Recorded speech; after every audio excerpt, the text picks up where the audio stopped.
ringraziarvi tutti per aver voluto che questa manifestazione si svolgesse, no? E anche per coloro che sono venuti da fuori e hanno avuto l'opportunità di vedere le nostre meravigliose colline, patrimonio dell'UNESCO, patrimonio dell'umanità. Grazie veramente. Penso che vi portiate a casa un bellissimo ricordo, come noi ci portiamo a casa un bel ricordo della vostra partecipazione.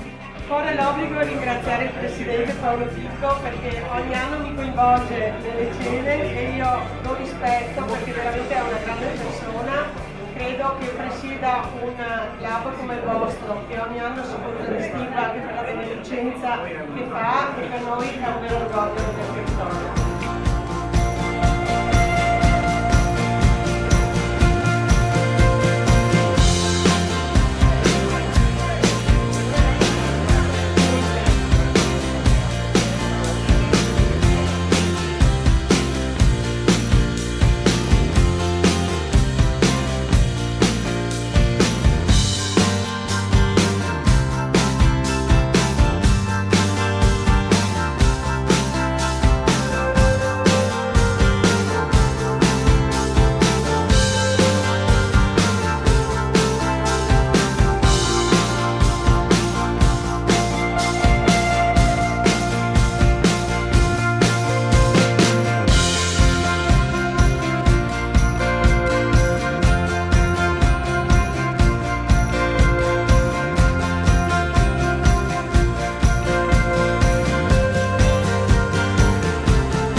Abbiamo visto arrivare al 22esimo circuito di Conegliano un carro attrezzi che portava una strana macchina, una macchina rossa, una macchina che io forse non ricordavo neanche, non avevo mai visto così elaborata. Qui c'è colui che ha il piacere, penso, di possedere questo gioiellino.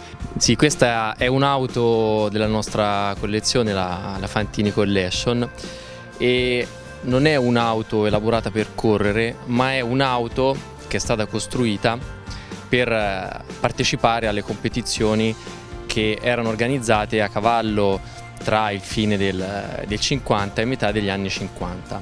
Venne progettata da Gilberto Colombo per un pilota che allora era Sergio Mantovani, che fece costruire l'auto per poter partecipare e vincere la categoria 1100 bacchetta alla 1000 miglia e partecipò a svariate edizioni della 1000 miglia.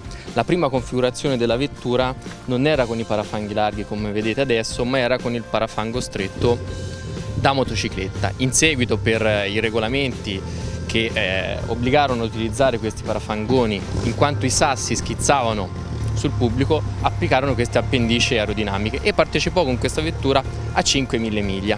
Dopodiché lui diventò un pilota ufficiale Maserati e cedette la vettura ad altri piloti che la utilizzarono in circuiti come quello della Serenissima, alla Osta Gran San Bernardo e a tante altre competizioni nel nord e centro Italia. Sul finire degli anni 80 questa vettura venne ad Arezzo ed Attilio, allora giovane, appassionato, uno dei primi appassionati di auto, comprò questa vettura che era tutta completa e iniziò a restaurarla. E noi ad oggi la utilizziamo con mia sorella e mio padre e mia madre durante queste manifestazioni. Grazie mille. Sì, Emanuele ha nominato Attilio. Attilio è il babbo che ha questa passione. Questa macchina è del 1949, che è proprio l'età del babbo, e diciamo che è forse il gioiello preferito del babbo. È nostra, ma il vero proprietario è lui, che oggi ce l'ha gentilmente data per partecipare a questo evento del vostro club. Quindi grazie a voi. 22esimo circuito di Conegliano, pensavamo di non farcela quest'anno. Sindaco Fabio Chies, ce l'abbiamo fatta, grazie anche all'amministrazione che ci ha dato l'appoggio, e con tutte le cautele possibili e immaginabili, però siamo stati presenti e abbiamo probabilmente uno dei più grandi successi degli anni, anche degli anni passati, probabilmente perché la gente vuole tornare a vivere.